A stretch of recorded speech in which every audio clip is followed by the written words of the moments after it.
الرحمن الرحیم۔ السلام علیکم ناظرین، میں علی مسری پروگرام قرآن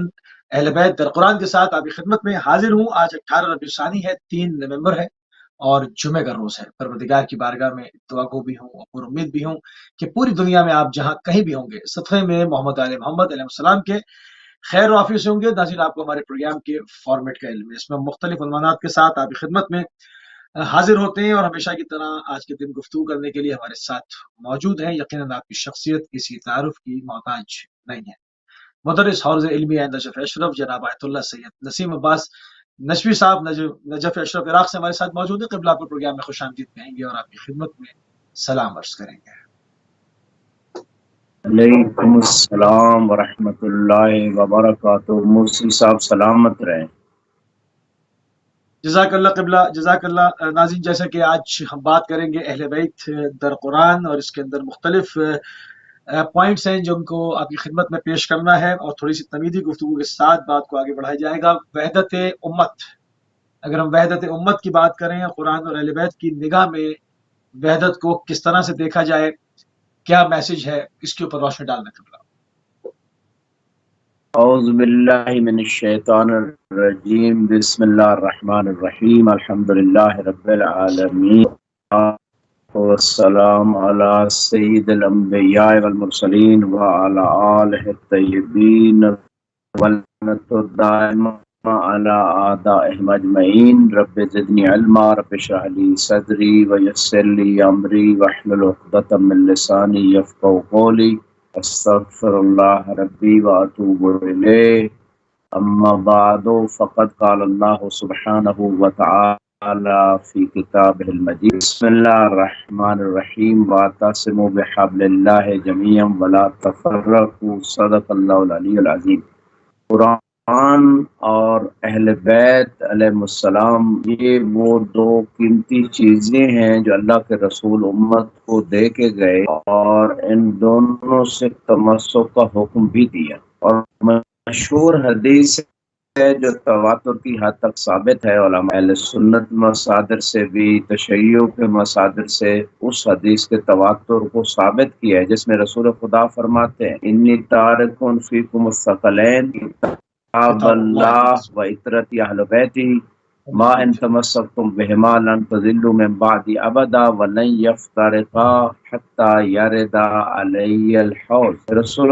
خدا نے فرمایا کہ میں دو گراں قدر چیزیں چھوڑ کے جا رہا ہوں، ایک قرآن ہے اور دوسری میری اہل بیت ہے۔ جب تک ان دونوں سے تمسک رکھو گے کبھی گمراہ نہیں ہوگے، اور یہ دونوں ایک دوسرے سے جدا نہیں ہوں گے یہاں تک کہ حوض کوثر پہ میرے پاس آ جائیں۔ وہاں پہ جو امت کے اندر تفرقہ پیدا ہوا، اس کی بنیادی ریزن یہی تھی کہ کچھ نے اہل بیت کو چھوڑ دیا، ان کی تعلیمات کو چھوڑ دیا، انہوں نے جو دین پیش کیا رسول خدا کی طرف، جو دین ان تک آیا تھا، انہوں نے جو امت کو پیش کیا اس کو لینے سے انکار کر دیا گیا۔ ایک بنیادی ریزن یہ بنی، اور دوسرا کچھ لوگوں نے قرآن کا نام تو استعمال کیا لیکن قرآن کی تعلیمات پہ بھی عمل نہیں کیا، جیسے کہ روایات اس حوالے سے اور خود آیات بھی بتا رہے۔ تو لہٰذا جو ہے آج بھی امت اگر وحدت کی طرف آنا چاہتی ہے، تفرقوں سے اور فرقہ پرستی سے نکلنا چاہتی ہے، اور اس وحدت کے ثمرات دنیا و آخرت میں دیکھنا، اور اہل بیت نے جو پیغام دیا ہے اس پیغام کو اپنا لیا جائے۔ قرآن کا واضح پیغام ہے وَاعْتَصِمُوا بِحَبْلِ اللَّهِ جَمِيعًا وَلَا تَفَرَّقُوا، اللہ کی رسی کو مضبوطی سے تھام لو اور تفرقے میں نہ پڑو۔ اب اس آیت کے ضمن میں جو روایات آئی ہیں وہ آپ کی خدمت میں پیش کر دیں۔ ایک روایت جو تفسیر امام حسن عسکری علیہ السلام میں ارشاد فرمایا، حبل اللہ سے مراد کتاب العزیز و عطرتہ اہل بیت نبی صلوات اللہ علیہ، رسی سے جو مراد ہے اللہ کا قرآن بھی ہے اور رسول پاک کی عطرت اور اہل بیت مراد ہے۔ تو لہٰذا اس رسی جس کو پکڑنے سے، تھامنے سے، یعنی قرآن اور اہل بیت سے دین لینے سے، عقیدہ لینے سے، عمل لینے سے، سیرت لینے سے انسان فرقہ واریت سے باہر آ جائے گا۔ اور اس مقام پہ فرمایا جمیعاً، سب کے لیے حکم ہے، کسی ایک فرد کے لیے یہ حکم نہیں، ایک جماعت کے لیے حکم نہیں ہے۔ وَلَا تَفَرَّقُوا، اور آپس میں فرقہ بندی میں نہ پڑو۔ یہ ایک روایت تھی۔ اسی طرح شیخ تبرسی رضوان اللہ تعالی علیہ نے ابو سعید خدری سے رسول خدا صلی اللہ علیہ وآلہ وسلم کی ایک حدیث صدق نقل اللہ کی ہے، صدق اللہ ایھا الناس انی قد ترکت فیکم حبلین، کہ اے لوگوں میں تمہارے درمیان دو رسیاں چھوڑ کے جا رہا ہوں، ان اخذتم بہما لن تضلوا بعدی، اگر ان دونوں رسیوں کو مضبوطی سے تھامو تو میرے بعد گمراہ نہیں ہوگے۔ احدہم اکبر من الاخر، ایک رسی دوسری رسی سے بڑی ہے، کتاب اللہ حبل ممدود من السماء الی الارض، ایک اللہ کی کتاب ہے جو آسمان سے زمین تک کی شکل میں موجود ہے، وَعِتْرَتِ اہل بیتی، اسی طرح دوسری رسی میری عطرت میری اہل بیت ہے، الا وَإِنَّهُمَا لَن يَفْتَرِقَا حَتَّى يَرِدَ عَلَيَّ الْحَذَا، ہو جائے کہ قرآن اور اہل بیت کبھی جدا نہیں ہوں گے یہاں تک کہ حوض کوثر پہ میرے پاس آ جائے۔ اب اس حدیث کو مجمل بیان میں بیان کیا گیا ہے، اسی طرح اور اہل سنت علماء نے بھی اس طرح کی احادیث کو بیان کیا۔ اور مقام پہ شیخ مفید علیہ الرحمہ نے اپنی کتاب الغیبت میں اسی آیت کے ضمن جو ہے نا ایک روایت نقل کرتے ہیں رسول خدا صلی اللہ علیہ وآلہ وسلم سے، قال علی ابن الحسین علیہ السلام کان رسول اللہ ذات یوم جالسا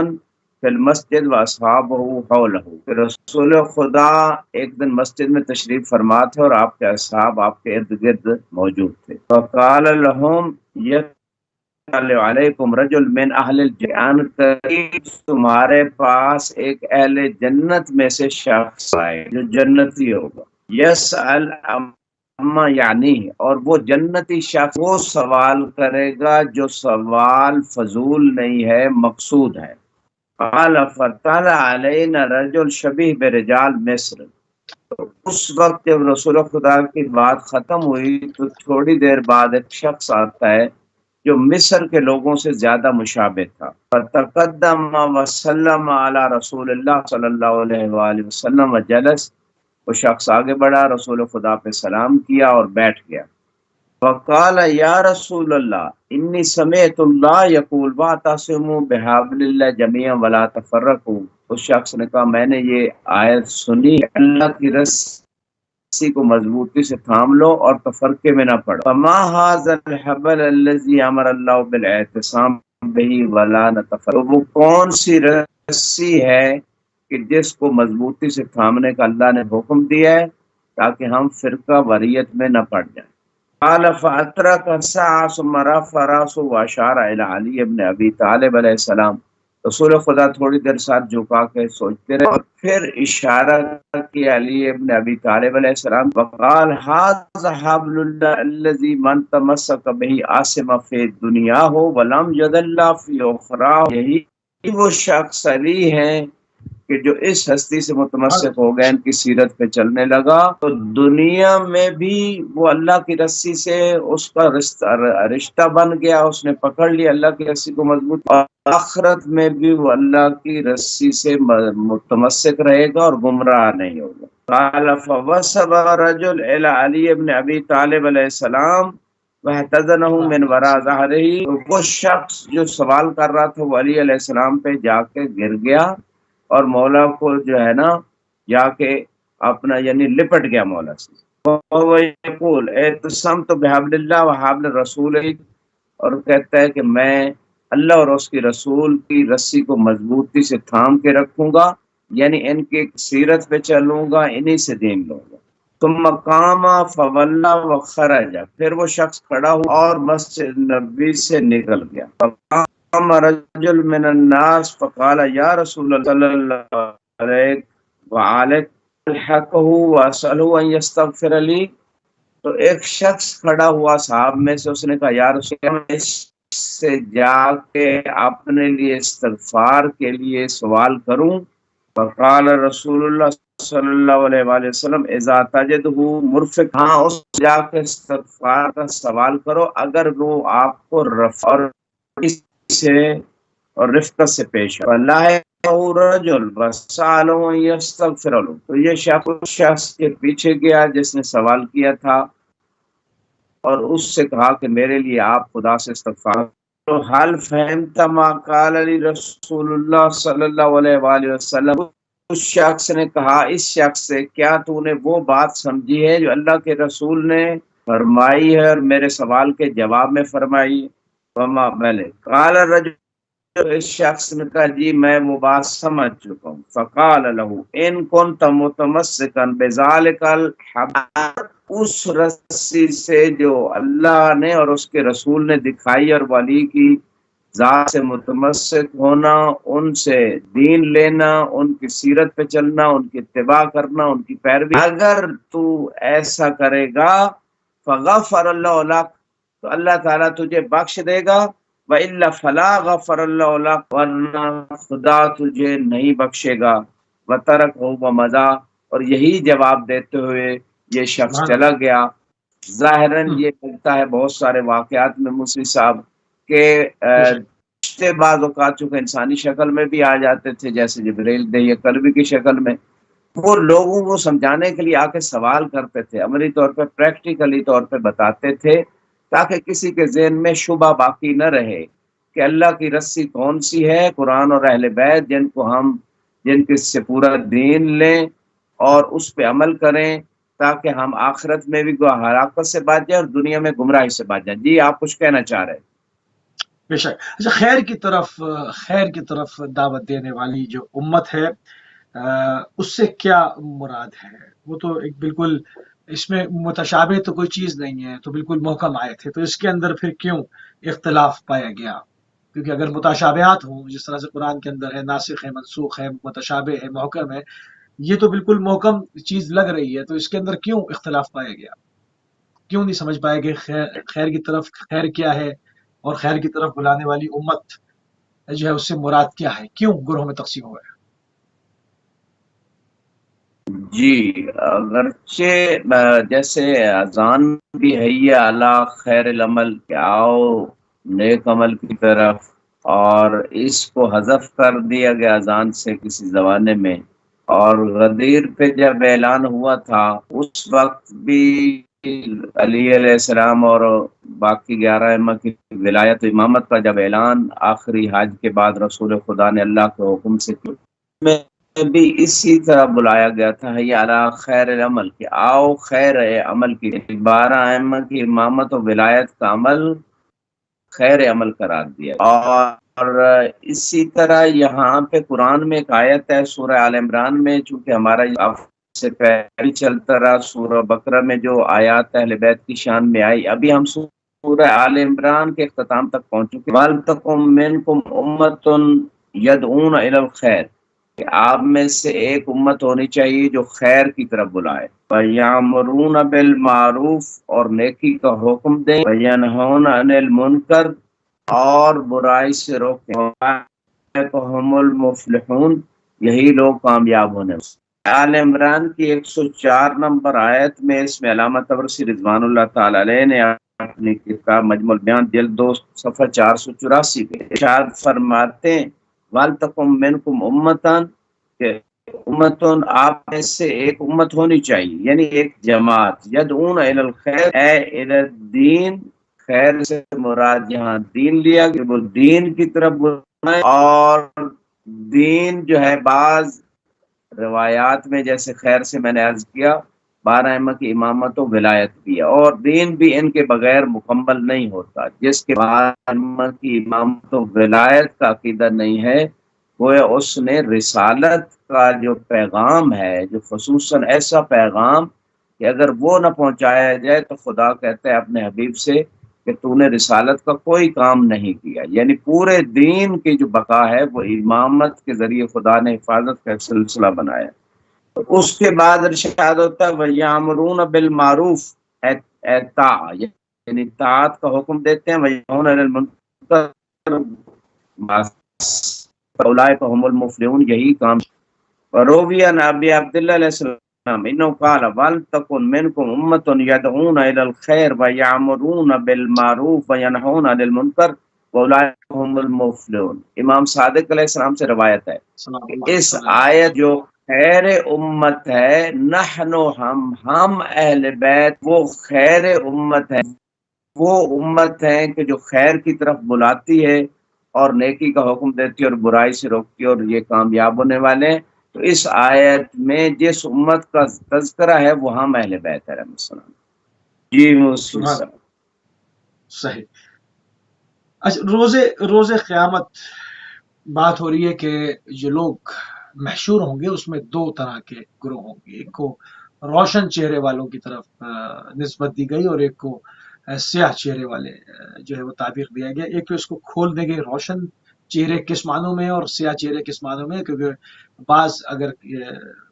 مطلب جینیٹکلی طور پر ایک انسان کا رنگ تو کچھ بھی ہو سکتا ہے، ایک مومن ہونا اور ایک منافق یا کافر ہونا ایک الگ بات ہے. تو اس میں روشن چہروں والوں سے مراد کیا ہے اور جو ہے وہ سیاہ چہرے والوں سے مراد کیا ہے، اور امام کو بھی کہا گیا کہ آپ روشن چہرے والوں کے امام ہیں یا علی. تو اس کو ذرا سا کھول کے بیان فرما دیں. یہاں پہ قرآن کی 106 اور 107 نمبر آیت میں سورہ آل عمران میں ارشاد ہوتا ہے یوم تبیض وجوہ و تسود وجوہ. روز قیامت کچھ چہرے سفید روشن ہوں گے اور کچھ چہرے سیاہ ہوں گے. اما الذین اسودت وجوہہم اکفرتم بعد ایمان، جن لوگوں کے چہرے سیاہ ہو جائیں گے تو ان سے کہا جائے گا کہ تم لوگوں نے ایمان کے بعد کفر اختیار کیا. ذوقوا العذاب بما کنتم تکفرون، تم عذاب چکھو وہ عذاب جس کا تم انکار کرتے تھے. الذین ابیضت وجوہہم ففی رحمت اللہ، جن لوگوں کے چہرے سفید ہوں گے روشن ہوں گے وہ اللہ کی رحمت میں ہوں گے. ہم فیہا خالدون، اور اس رحمت میں ہمیشہ رہیں گے. اس آیت، ان دونوں آیتوں کے ضمن میں جو روایت موجود ہے ان ہؤلاء الذین اسودت وجوہہم کانوا مؤمنین ثم ارتدوا، چہرے سیاہ ہو جائیں وہ مومن تھے پہلے لیکن بعد میں وہ اللہ کا بہم اپنے پچھلے دین پہ لوٹ گئے. فیقال لہم یوم القیامہ، تو ان کو روز قیامت کہا جائے گا اکفرتم بعد ایمانکم، ایمان کے بعد تم لوگوں نے کفر کو اختیار. اس کی تعویل میں جناب علی ابن ابراہیم قمی اپنی تفسیر میں لکھتے، اور یہ روایت جو ہے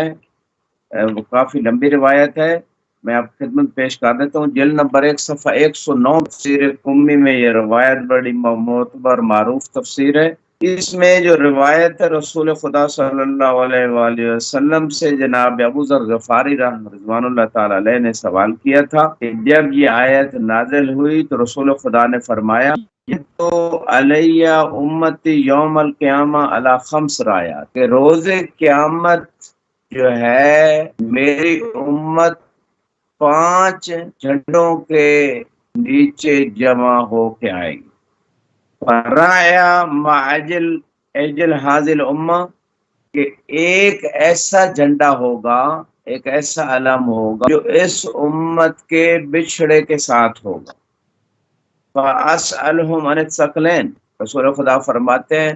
میں ثقلین کے بارے میں سوال کروں گا، یعنی قرآن اور اہل بیت کے بارے میں. من بعدی، کہ میرے بعد آپ نے قرآن اور اہل بیت سے کیا کیا. فیقولون اما الاکبر فحرف نہ ہو، تو یہ پہلے جھنڈے کے نیچے جمع ہونے والے لوگ جو آئیں گے تو یہ کہیں گے کہ جو بڑا ثقل اکبر تھا، جو بڑی گراں قدر چیز تھی، اس کی ہم نے تحریف کر دی، یعنی مانوی طور پہ اس کے معنی کو بدل دیا، اس کی تفسیر کو بدل دیا، کس کی شان میں آئی فلاں آیت کس کی مذمت میں آئی، یہ تحریف مراد ہے. ورنہ جو ہے خدا نے اس کی حفاظت کی ذمہ داری لی ہے. لیکن تحریف سے مراد جیسے ڈاکٹر اقبال نے بھی کہا خود بدلتے نہیں قرآن کو بدل دیں. ایسے قرآن چاہ رہا ہے یا حدیث رسول میں جیسے آ رہا ہے کہ مراد پروردگار کیا ہے ویسے نہیں ماننے کے لیے، اور وہ کہتے نہیں جی قرآن سے مراد کچھ اور ہے. ان ولیکم اللہ والی آیت علی کی شان میں آئی، وہ کہتے ہیں کچھ اور ہے. ٹھیک ہے. غیر والی آیت یا رسول بلغ ما انزل الیک من ربک، علی اور اولاد علی کی امامت کا اعلان کرے، وہ کہتے ہیں کچھ اور ہے. اسی طرح باقی جتنی بہت ساری آیات ہیں جو اہل بیت کی شان میں آئیں ان کا انکار کر دیا گیا، بہت سارے لوگوں نے انکار کر دیا. تو یہی تحریف ہے معنی کے اعتبار سے، اس کی مراد پروردگار کے اعتبار سے. تو اب یہاں پہ فیقولون اما الاکبر فحرف نہ ہو ونبذنہ وراء ظہورنا، کہ ہم نے اس کو چھوڑ دیا تھا قرآن کو پس پش ڈالا. اگر فعلنا ہو ابغضنا ہو قتل نہ ہو، اور جو شکل اصغر ہے جو اہل بیت ہے ان سے ہم نے دشمنی رکھی، ان سے ہم نے بغض رکھا اور ان کو ہم نے قتل کیا۔ یہ پہلے جھنڈے کے نیچے جو ایک گروہ آئے گا وہ یہ کہے گا رسول اسلام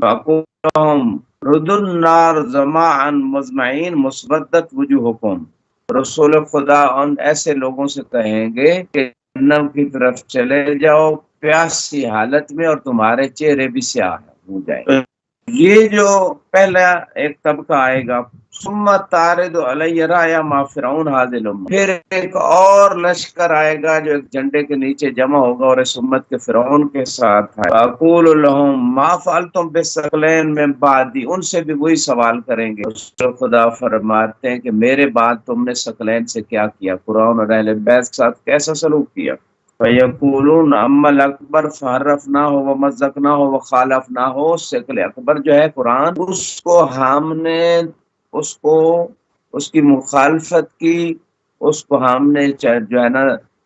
توڑ پھوڑ کر دیا، یعنی اس کے احکام پہ عمل نہیں کیا اور اس کی تحریف کی، یہ بھی یہی اقرار کریں گے۔ فاما الاصغر فادیناہ وقاتلناہ، اور جو شکل اصغر اہل بیت ہیں ان سے ہم نے بغض رکھا، دشمنی رکھی اور ان سے ہم نے جنگ کی۔ فقول لهم رد النار جماعا مجمعین مسودت وجوہکم، تو اس گروہ سے دوسرے گروہ سے بھی یہی فرمائیں گے کہ جہنم کی طرف چلے جاؤ تمہارے چہرے سیاہ ہو جائیں۔ ثم تارد علی رایا ما سامری حاضل امہ، پھر ایک اور لشکر آئے گا ایک جھنڈے کے نیچے جو اس امت کے سامری کے ساتھ آئے گا۔ یہ جناب موسیٰ کی امت کا سارا وہ جیسے قصہ ہوا یہی رسول خدا کی امت کے ساتھ ہو رہا ہے۔ فَأَقُولُ لَهُمْ مَا فَعَلْتُمْ بِالثَّقْلَيْنِ مِن بَعْدِ، ان سے بھی وہی سوال کریں گے۔ تو یہ پھر کہیں گے اما الاکبر فَأَسَيْنَاهُ وَأَمَّا الْأَصْغَرُ فَخَذَلْنَاهُ وَزَيَّنَاهُ، تو بڑے کو جو بڑا شکل تھا ہم نے اس کی نافرمانی کی اور جو چھوٹا شکل تھا اس کو ہم نے چھوڑ دیا، ضائع کر دیا۔ ان سے بھی رسول خدا یہی فرمائیں گے۔ ثم تارد علی رایا ذی، پھر ذی کا لشکر آئے گا اور ایک جھنڈے کے نیچے خوارج، یہ پہلا خارجی کے ساتھ، وآخر اور آخری خارجی بھی آئے گا۔ فَقُولُوا مَا فَعَلْتُمْ بِالثَّقْلَيْنِ، ان سے بھی یہی سوال ہوگا ثقلین قرآن اور اہل بیت سے کہ اما الاکبر فَمَزَّقْنَاهُ وَتَبَرَّأْنَا مِنْهُ الاصغر فَقَاتَلْنَاهُ وَقَتَلْنَاهُ، اکبر سے ہم دور ہو گئے اور جو اصغر شکل اصغر اہل بیت سے ہم نے ان سے جنگ کی، ان کو ہم نے قتل کیا۔ ان سے بھی یہی رسول خدا فرمائیں گے کہ جہنم چلے جاؤ تمہارے چہرے سیاہ ہو جائیں۔ ثم تارد علی رایا ما امام المتقین و سید الوسین و قائد الغر المحجلین، لشکر آئے گا جس کا علم امام المتقین کے پاس ہوگا، سید الوسین کے پاس ہوگا، قائد الغر المحجلین جو آپ فرما رہے تھے کہ روشن پیشانیوں والوں کے امام، غر المحجلین روشن پیشانی والے، قائد ان کے امام، یعنی ایسے امام کے ساتھ آئیں گے جن لوگوں کی پیشانیاں روشن ہوگی، نور نکل، جیسے قرآن نے بھی کہا یسعی نورہم بین ایدیہم، کہ ایسے کچھ لوگ مومن آئیں گے کہ ان کا نور ان کے آگے آگے چل رہا ہوگا۔ وہی بات اس روایت میں بھی آتی ہے، وسیع رسول رب العالمین، وہ علم جو ہے نا رسول خدا کے وسیع کے ہاتھ میں ہوگا۔ فاسألہم ما فعلتم بالثقلین من بعدی، کہ میرے بعد تم نے قرآن اور اہل بیت کے ساتھ کیا سلوک کیا۔ فیقولون اما الاکبر فاتبعناہ واطعناہ، تو یہ لوگ کہیں جو شکل اکبر جو قرآن ہے اس کی ہم نے اتباع کی، اطاعت کی۔ اما الاصغر فاحببناہ ووالیناہ ووازرناہ ونصرناہ، جو شکل اصغر جو اہل بیت ہے ہم نے ان سے محبت کی، ہم نے ان کو مولا مانا، ہم نے ان کی نصرت کی، حتی احریقت فیہم دماؤنا، ہم نے ایسی نصرت کی یہاں تک کہ ہمارا خون اہل بیت کی نصرت میں بہایا گیا، جیسے کہ ہر صدی میں ہر زمانے میں اہل بیت کے چاہنے والوں کا خون بہایا گیا اور بہایا جا رہا ہے۔ فَأَقُولُ لَهُمْ رُدُّ الْجَنَّةِ، خدا فرماتے ہیں کہ میں ایسے گروہ سے کہوں گا کہ جنت چلے جاؤ، رواءً مرویین مبیضت وجوہکم، اور سیر ہو جاؤ حوض کوثر سے اور تمہارے چہرے بھی سفید ہیں۔ ثم تلا حاضل آیا، پھر اللہ کے رسول نے یہ آیت پڑھی، یوم تبیض وجوہ و تسود وجوہ، روز قیامت کچھ چہرے روشن ہوں گے اور کچھ چہرے سیاہ ہوں گے۔ فَأَمَّا الَّذِينَ اسْوَدَّتْ وُجُوهُهُمْ أَكَفَرْتُمْ بَعْدَ إِيمَانِكُمْ، جن کے چہرے سیاہ ہو جائیں گے ان سے کہا جائے گا تم نے ایمان لانے کے بعد کفر اختیار کر لیا۔ ذُوقُوا الْعَذَابَ بِمَا كُنتُمْ تَكْفُرُونَ، بس عذاب چکھو اس بات پہ کہ جس چیز کا تم انکار کرتے تھے۔ وَأَمَّا الَّذِينَ ابْيَضَّتْ وُجُوهُهُمْ، تو جن کے چہرے سفید ہو جائیں گے، ففی رحمت اللہ ہم فی خالدون، تو وہ اللہ کی رحمت میں ہمیشہ ہمیشہ کے لیے۔ یہ موسی صاحب۔ جزاک اللہ، جزاک اللہ۔ تو ذلت کن لوگوں کا مقدر ٹھہرے گی؟ کیونکہ اس میں آپ نے کئی گروہوں کا ذکر کیا، کئی اس کے اندر احزاب، کئی جماعتیں داخل ہوں گی، تو اس میں اگر میں یہ سوال اٹھاؤں گی یہاں پر کہ ذلت کس کا مقدر ٹھہرے گی، تو اس میں آپ پرماننٹ کس کو آگے ٹھہرائیں گے قرآن اور حدیث کی روشنی میں؟ جی، قرآن کا موسی صاحب ظاہر بھی حجت ہے، باطن بھی حجت ہے۔ قرآن کے 70 باطن ہیں، 70 تفسیریں ہیں، اور سب اہل بیت جانتے ہیں اس کے کی آیت کے بہت سارے مسائل ہوتے ہیں۔ طبعاً اس میں کوئی آپس میں ٹکراؤ نہیں ہے، ظاہر بھی اپنی جگہ ٹھیک ہے اور باطن بھی اپنی جگہ ٹھیک ہے۔ جو دونوں میں سے کسی ایک کا بھی منکر ہو وہ قرآن کا منکر ہو۔ قرآن نے یہ بات کی ہے، کیونکہ قرآن میں جیسے کہ آپ شروع میں بات کر رہے تھے، کچھ آیتیں محکم ہیں، کچھ مشابہات میں سے متشابہ ان کو کہا اللہ وما یعلم تاویل الا اللہ والراسخون فی العلم، اس جو متشابہ ہے اس کی تعویل اللہ اور راسخون فی العلم جانتے ہیں، اور تعویل سے مراد ہی باطن قرآن کے جو اندر چھپی جو مراد پردگار ان کو کون بتا سکتا ہے؟ وہی بتا سکتا ہے کہ جس گھر میں وحی آئی، جو وحی کی زبان سے سمجھتے رہے، اور جن کو اذن واعیہ کہا گیا۔ مولا علی کی شان میں یہ بھی قرآن میں آیا کہ سمجھنے والے کان، یعنی جو وحی پروردگار آئی جو رسول کی زبان سے جاری ہوتی تھی، اس کو کما حق کہو، جیسے خدا اور رسول چاہتے تھے، علی کے علاوہ اور اہل بیت کے علاوہ کوئی اور نہیں سمجھتا تھا۔ اس لیے تو بعض لوگ جو رسول خدا کی محفل سے اٹھتے تھے تو خود قرآن یہ کہہ رہے ہیں ماذا قال آنفن، وہ لوگ کہتے تھے کہ ابھی یہ رسول کیا کہہ رہے ہیں، ان کو حالانکہ وہ عربی میں باتیں کرتے تھے، لوگ بھی عرب تھے، لیکن ان کو رسول کی باتیں سمجھ نہیں آتی تھی۔ اس کا مطلب ہے ان کی معرفت، ان کی عقل اس مرتبے پہ نہیں تھی سب لوگوں کی کہ وہ کما حقہ سمجھ سکیں۔ لہذا یہاں پہ جو بات ہو رہی ہے سورہ آل عمران میں، آیتیں آپس میں ان کا بعض جگہ یقیناً ایسا رابطہ ہوتا ہے کہ پچھلی آیت میں اور اگلی آیت میں جو بات ہو رہی ہے کچھ نہ کچھ رابطہ بازو کا نہیں بھی ہوتا، یہ تو روایت سے ہی سمجھا جا سکتا ہے۔ ضربت علیہم الذلہ اینما ثقفوا، 112 نمبر آیت میں سورہ آل عمران میں اللہ فرما رہا ہے کہ ان کے اوپر ذلت لکھ دی گئی ہے جہاں مرضی چلے جائیں، الا بحبل من اللہ وحبل من الناس، مگر ایک صورت میں ذلت سے بچ سکتے ہیں کہ اللہ سے، جو اللہ کی طرف سے رسی ہے اس سے متمسک ہو جائے، اور جو لوگوں کی طرف سے رسی ہے اس سے متمسک ہو جائے۔ اب اس کی تعویل میں جو اس کا باطن ذکر کیا گیا ہے جو تفسیر قمی میں موجود ہے، انہا نزلت فی الذین غصبوا حقوق آل محمد علیہ السلام، تفسیر قمی کی جلد نمبر 1 صفحہ 110 پہ موجود کہ یہ آیت ان کے بارے میں نازل ہوئی۔ یہ ایک باطن ہے، یعنی تفسیر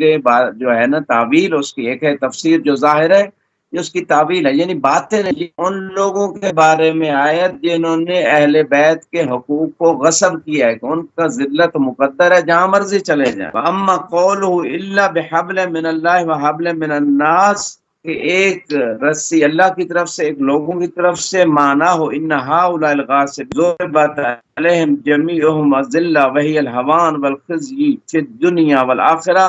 اینما ثقفوا الا من اعتصم منہم، تفسیر اس کے اور تعویل کے جم بندی کے ساتھ بحبل من اللہ، یعنی اس پوری جو ہے آیت میں یہی کہہ رہے ہیں کہ جب تک اللہ کی رسی سے متمسک نہیں ہوں گے، اور جو لوگ ذلت نہیں لکھ دی گئی، لیکن جو لوگ اللہ کی رسی سے متمسک نہیں ہیں وہ ذلت ان کا مقدر ہے دنیا و آخرت۔ اور اسی طرح جو ہے نہج الامامہ کتاب میں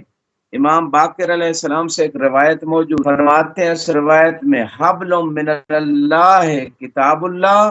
وحبل من الناس علی ابن ابی طالب علیہ السلام، کہ اللہ کی طرف سے رسی سے مراد جو ہے وہ اللہ کی کتاب ہے، اور لوگوں کی طرف سے رسی سے مراد جو ہے وہ علی ابن ابی طالب علیہ السلام، یعنی اللہ کی کتاب اور علی اللهم صل دونوں على سے رسول خدا کے بعد بھی متمسک رہے اور رسول خدا کی زندگی میں بھی۔ وَأَيَّدُهُ مَا تَقَدَّمَ فِي تَأْوِيلِ وَاعْتَصِمُوا بِحَبْلِ اللَّهِ جَمِيعًا۔ تو اس آیت میں جو کچھ وارد ہو رہا ہے، جو اس کی روایات وغیرہ بیان کر رہی ہیں اس کی تعویل،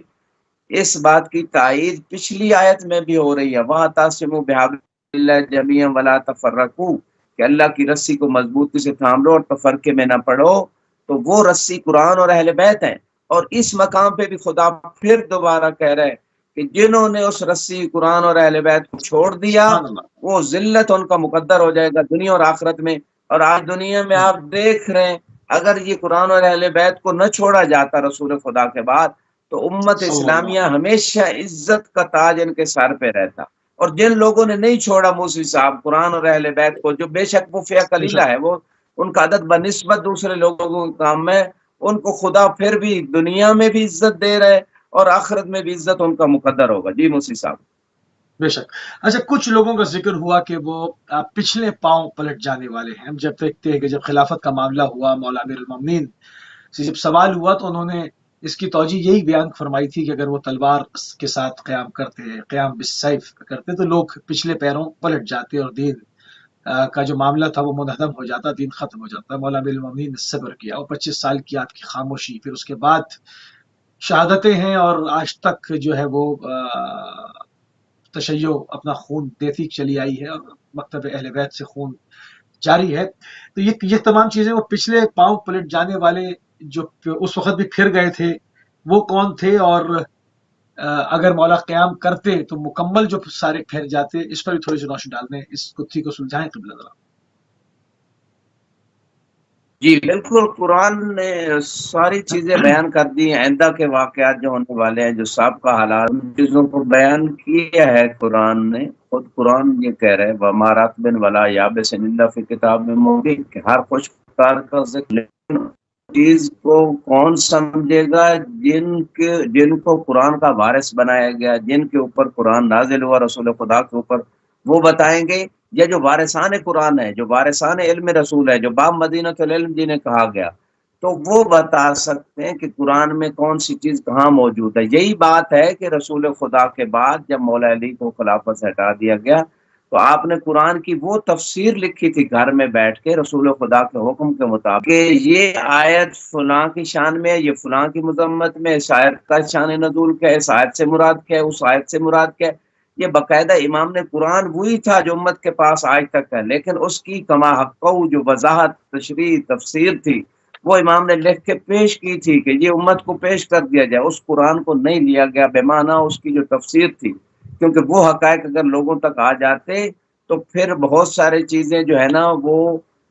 یعنی باطل چیزیں آگے نہ بڑھ سکتی۔ اور وہ جو الزام لگایا جاتا ہے کہ ان کے پاس کوئی اور قرآن ہے، وہ وہی قرآن ہے، لیکن اس کی تفسیر امام نے لکھ دی تھی۔ تو یہاں پہ ارشاد ہوتا ہے 144 نمبر آیت ہے سورہ آل عمران کی، اور اس میں قرآن میں اللہ ارشاد فرما رہا ہے وما محمد صلی اللہ علیہ وآلہ وسلم الا رسول قد خلت من قبل الرسل، محمد صلی اللہ علیہ وآلہ وسلم جو ہیں وہ رسول ہیں، ان سے پہلے بھی رسول گزرے ہیں۔ افئن مات او قتل انقلبتم علی، فوت ہو جائیں رسول یا قتل کر دیے جائیں تو تم پچھلے پاؤں لوٹ جاؤ گے۔ ومن ینقلب علی عقبیہ فلن یضر اللہ شیئا، تو جو پچھلے زمانے جاہلیت کی طرف لوٹ جائے گا تو وہ اللہ کو کوئی نقصان نہیں دے گا۔ وسیجزی اللہ الشاکرین، اور ان قریب اللہ شکر گزار بندوں کو جزا دے گا۔ اس آیت کے تعویل جو مختلف روایتیں ذکر ہوئی ہیں، روضۃ الکافی صفحہ 245 یہاں پہ موجود ہے، اور یہ روایت امام باقر علیہ السلام سے ارشاد فرماتے ہیں الناس اہل ردہ بعد رسول اللہ صلی اللہ علیہ وآلہ وسلم، کہ رسول خدا کے بعد لوگ جو ہیں وہ مرتد ہو گئے تھے الا ثلاثہ، فرمایا ثلاثہ کے علاوہ، تین کے علاوہ۔ قلت وما الثلاثہ، کون سے تین تھے؟ فرمایا قال المقداد و ابو ذر و سلمان، مقداد و ابو ذر و سلمان جو ہیں وہ اس بیعت پہ باقی رہے جو رسول خدا نے غدیر پہ لی تھی، یعنی اہل بیت علیہ السلام تو یقیناً باقی تھے، بات ہو غیر اہل بیت کی کہ کون سے لوگ باقی رہ گئے تھے، رسول نے جو بیعت لی تھی، رسول کے ساتھ جو عہد کیا تھا اس پہ باقی رہ گئے تھے یا اس کو چھوڑ دیا تھا۔ ثم عرف اناس هذا الامر بعد یسیر، اس کے بعد امام فرماتے ہیں ایسا ایسا لوگ پھر اس امر کی طرف واپس آتے گئے، کچھ لوگ ہے نا اہل بیت کی امامت و ولایت کے عقیدے هؤلاء الذین دارت علیہم الرحا، یہی وہ لوگ ہیں جو رسول خدا کے ساتھ کیے ہوئے عہد جو غدیر پہ کیا تھا اللہ کے حکم اچھا، سے اس کو کتنی نہیں عجیب توڑا، بات ہے، اس کی وجہ سے زمانہ چلتا جی کتنی عجیب بات ہے قبلہ کہ جو معاملہ خم غدیر کا ہے اس وقت جو مجمع آ رہا ہے وہ سب مسلمانوں کا مجمع ہے، حج کر کر آ رہے ہیں، احراموں کے اندر ہیں، سر مڈائے ہوئے ہیں، مناسک حج ادا کیے ہوئے ہیں۔ آیت کہہ رہی ہے کہ آپ اعلان کر دیں اور اس میں سے جو لوگ منافقین ہیں اس سے گھبرائیں نہیں، اعلان کر دیں، اس پہ خوف نہ کھائیں، اس سے جو آپ کو مسئولیت دی گئی اس کو برملا کر دیں۔ وہاں پر کوئی دوسرے احزاب تو تھے نہیں، وہ تو سارے حاجی تھے، تو یہیں سے بات کو سمجھنے کے لیے کلو ملتا ہے کہ کافی ہے معاملہ کہ اندر کتنا اندر فشار تھا مولا امیر المومنین کی ولایت کو لے کر۔ اس نقطے پہ بھی تھوڑی سی روشنی ڈالتے ہیں۔ جی بالکل، آپ نے صحیح موقع پہ بڑی قیمتی بات کی، واللہ یعصمک من الناس، یہاں وہ آیت میں اللہ فرما رہا نا یا ایھا رسول بلغ ما انزل الیک من ربک وان لم تفعل فما بلغت رسالتہ، اے رسول وہ بات پہنچا دیں جو آپ پہ پہلے بھی یعنی حج کے ایام میں بھی نازل ہوئی تھی، وَإِذَا فَرَغْتَ فَانْصَبْ، کہ جب آپ حج کے مناسک سے فارغ ہو جائیں تو علی کو اپنی جگہ نصب کر دیں، یعنی اپنا خلیفہ بنا۔ مناسک سے جب فارغ ہو گئے تو خوف تھا کہ جو منافقین ہیں وہ چونکہ سورہ منافقین نازل رسول کے ساتھ ہوتے تھے تو وہ انکار کریں گے، مشکلات کھڑی ہوں گی، تو اللہ نے گارنٹی دے دی واللہ یعصمک من الناس، ایسے لوگوں سے خدا آپ بچائے گا ان کی لہٰذا آپ نے اعلان کیا، یعنی حالات ایسے تھے کہ رسول خدا سمجھ رہے تھے کہ نئے نئے یہ لوگ مسلمان ہوئے اور ان کے اندر منافقین کا ایک ٹولہ ہے اور یہ مشکل کھڑی کرے گا، لہٰذا اس لیے آخری وقت میں بھی قلم دوات مانگی تاکہ لکھ دیں اور نہیں لکھنے دیا گیا۔ تو یہاں پہ جو بات ہو رہی ہے وہ وہی بات ہو رہی ہے کہ وہ جو ہے نا لوگ اس عہد رسالت کو جو اللہ کے رسول نے اللہ کے حکم سے لیا تھا وہ بھی رسالت کا حصہ تھا، رسالت کا پیغام تھا، تو اس پیغام کو جب ٹھکرا دیا گیا تو اگر جو لازمی چیز ہے جیسے عقیدہ قیامت لازمی ہے، نبوت کا عقیدہ، توحید کا عقیدہ، کوئی ایسے لازمی امر جو دین میں اگر اس کو چھوڑ دیا جائے تو پورا دین ضائع ہو جاتا ہے۔ اگر قیامت کے عقیدے کا انکار کر دے، نماز کے واجب ہونے کا انکار کر دے تو پورا دین اس کا ختم۔ اسی طرح امامت کا، تو یہ یہاں پہ جو بات ہے میں نے آپ کی خدمت میں پیش وہ یہی ہے کہ اس آیت میں بالکل واضح ہے کہ کچھ لوگ اللہ نے پہلے ہی بتا دیا کہ آپ کے مقدر میں چاہے شہادت ہے یا طبیعی موت ہے، دونوں صورتوں میں کچھ لوگ واپس جاہلیت کے زمانے کی طرف لوٹیں گے، یہاں بھی بتایا جا رہا ہے، سورہ منافقین بھی بتا رہی ہے اور واللہ یعصمک من الناس، آیت غدیر بھی بتا رہی کہ لوگوں کے شر سے آپ کو خدا بچائے۔ تو یہ ساری باتیں جمع کی جائیں تو پتہ چلتا ہے رسول خدا کے بعد کون قرآن سے متمسک یہاں تو رہا کوئی حدیث اور کون روایت ہے اہل نہیں نا، بیت اور قرآن۔ یہاں تو حدیث و روایت ہے نہیں نا کہ جس کا انکار کر دیا جائے کہ یہ مرسل ہے، یہ تواتر میں نہیں ہے، یہ ضعیف ہے، اس کے راوی مشکوک ہیں تو فلاں۔ یہاں تو آیت قرآنی ہے، یہاں تو قرآنی آیت ہے، اور یہ سب کو معلوم ہے کہ یہ نازل کہاں ہوئی، تو اب اس پر جواب دیں نا کہ کیوں یہ آیت جو نازل ہوئی ہے اس سے مراد کون ہے، کیوں کہا جا رہا ہے کہ آپ یہاں پر اس کا اعلان کر دیں اور نہ گھبرائیں سے۔ تو وہاں تو ہاتھ جوڑ کر انسان کہے گا کہ پروردگار یہ تو سب حاجی ہیں، یہ تو سب حج کر کر آئے ہیں، شیطان کو کنکریاں مار کر آئے ہیں، یہ تو سب اللہم لبیک کی سزائیں بلند کرتے ہوئے آئے ہیں۔ تو یہاں مطلب آیت صاف صاف ہے نا، کوئی حدیث یا روایت نہیں جس کا انکار کیا جا سکے، اس کی تعویل پیش کر رہے ہیں۔ جی حاجی صاحبان تو نام کے ہر زمانے میں رہے، چوتھے امام کا زمانہ تھا، ایک شخص امام کے صحابی نے کہا کہ بہت حاجی آئے ہوئے تھے، امام نے فرمایا کثر الزجیج وقل الحجیج، شور شرابہ کرنے والے زیادہ ہیں اور حاجی کم ہے۔ اس سے حیران ہوا یہ کہ امام نے آنکھوں پہ ہاتھ، اصلی حقیقت لوگوں کے سامنے آ گئی تو جانوروں کی شکل میں زیادہ تھے، انسانی شکل میں کم تھے۔ اور قرآن بھی یہ بات کر رہا ہے وَذَا الْوُحُوشُ وَحُشِرَتْ، روز قیامت ہے نا وہ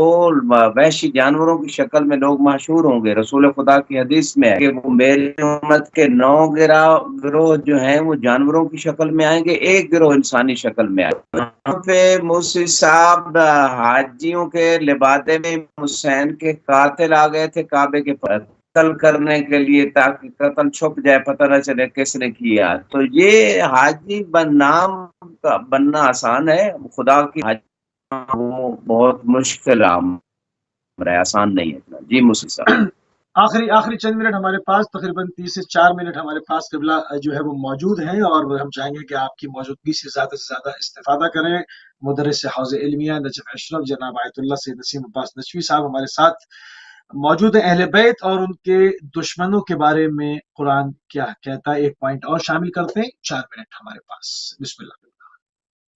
جی، اس میں موسی صاحب قرآن کی 162 اور 63 نمبر آیت میں افمن اتبع رضوان اللہ کمن باء بسخط من اللہ ومأواہ جہنم وبئس المصیر، کہ وہ شخص جو اللہ کی رضوان اور رضا کی اتباع کرتا ہے اس شخص کی مانند ہو سکتا ہے جو اللہ کی ناراضگی کو خریدتا ہے اور اس کا ٹھکانہ جہنم ہے اور برا ٹھکانہ ہے۔ جات عند اللہ واللہ بصیر بما یعملون، اور ان کے اللہ کی بارگاہ میں درجات ہیں اور اللہ جانتا ہے جو وہ عمل کرتے ہیں۔ ان دونوں آیتوں کی تعویل میں امام صادق علیہ السلام سے ایک روایت موجود، آپ نے یہاں ارشاد فرمایا کہ جن لوگوں نے اللہ کی رضوان کی اتباع کی ہم الائمہ علیہ السلام، امام فرماتے ہیں ائمہ علیہ السلام ہیں جنہوں نے اللہ کی رضا کی اتباع کی۔ واللہ یا عمار درجات المؤمنین وولایتہم ومعرفتہم ایانا تضاعف اعمالہم یرفع اللہ لہم درجات العلا۔ تو یہاں خدا نے جو درجات کی بات کی ہے یہ ان لوگوں کے درجات کی بات ہے، ان کے درجوں کی بات ہے عند اللہ، کہ جنہوں نے ہماری ولایت کو اختیار کیا، جنہوں نے ہماری اتباع کی، جنہوں نے جس قدر ان کی معرفت میں اضافہ ہوا، جس قدر ان کے اعمال میں اضافہ ہوا، اسی قدر ان کے درجات جو ہے نا وہ زیادہ ہوتے چلے جاتے ہیں خدا کی بارگاہ میں۔ اور پھر امام علیہ السلام فرماتے ہیں کمن باء بسخط من اللہ، کہ جس نے اللہ کی ناراضگی کو خرید لیا، وہ کون لوگ ہیں؟ وہم اعداء، وہ لوگ ہیں جو اہل بیت علیہ السلام کے مأواہ جہنم وبئس المصیر، ایسے لوگوں کا ٹھکانہ جہنم ہے اور برا ٹھکانہ ہے۔ اور اس کے بعد جو ہے فرماتے ہیں لیس ہؤلاء مثل ہؤلاء عند اللہ، تو یہ لوگ جو ہے اہل بیت کے دشمن ہیں اور جو اہل بیت اور ان کے چاہنے والے ہیں یہ خدا کی بارگاہ میں برابر نہیں ہیں۔ فعلی الائمہ من ربہم صلوات وعلی اعدائہم لعنات، ائمہ علیہ السلام پہ ان کے رب کی طرف سے درود ہے اور ان کے دشمنوں پہ اللہ کی طرف سے لعنت۔ جی موسی صاحب جزاک اللہ قبلہ، جزاک اللہ، انتہائی مشکور ہیں اور انتہائی ممنون ہیں کہ آپ نے ایک مرتبہ پھر اپنا قیمتی ٹائم اہل بیت ٹی وی کو دیا۔ ناظرین، اہل بیت در قرآن اپنے اختتام کو پروگرام پہنچتا ہے اور ہماری اور آپ کی اگلی ملاقات